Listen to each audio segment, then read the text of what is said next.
Prime Minister has arrived in Poland after leaving Ukraine. He'll be making his way back to Australia in the next 48 hours. He's just posted this message on Twitter: have crossed into Poland from Ukraine and left radio silence. It follows an historic trip where he toured cities bombarded by the Russian military and met with the Ukrainian President Volodymyr Zelensky. Let's bring in former Labor Minister and Sky News contributor Graham Richardson. Richo, what do you make of this trip? Sounds like it involved a bit of risk. He caught the train in and had some SAS personnel around him. What does it mean? What does it signify, do you think? Well, it was a courageous effort, there's no doubt about that. And I'm not sure I like the idea of our Prime Minister taking dangerous trips, but obviously those around him in the security business would have said it's worth doing. But I think showing our support for someone as courageous as Zelensky and his people as well, I think that's really important. We've got to show that we're with them in rock-solid fashion.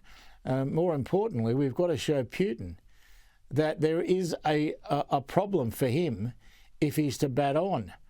Now, the world has been too weak on Putin for too long. He boasts about how easily he busts sanctions.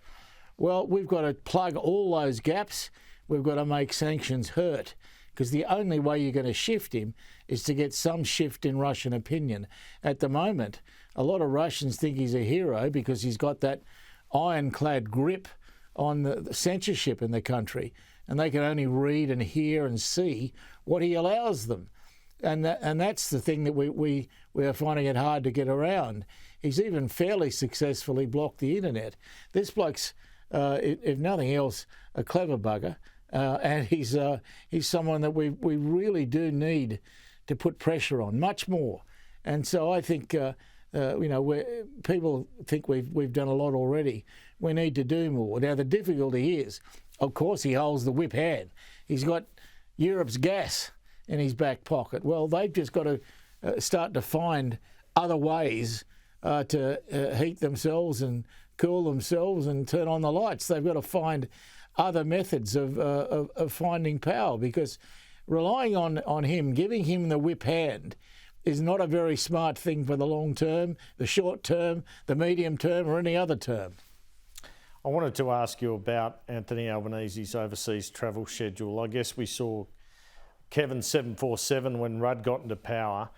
To some extent, it seems he's a bit hostage to events. How do you knock back NATO when the Asia-Pacific partners are going? How do you knock back the Quad? Each PM likes to go to Indonesia first, and now he's got the Pacific Islands Forum in the next week or two. But is it time for him to cool it a bit on the international travel? No, I think it's going to cool all of its own volition. I mean, he started with a welter of things on. Not his fault, that's just the way it's been.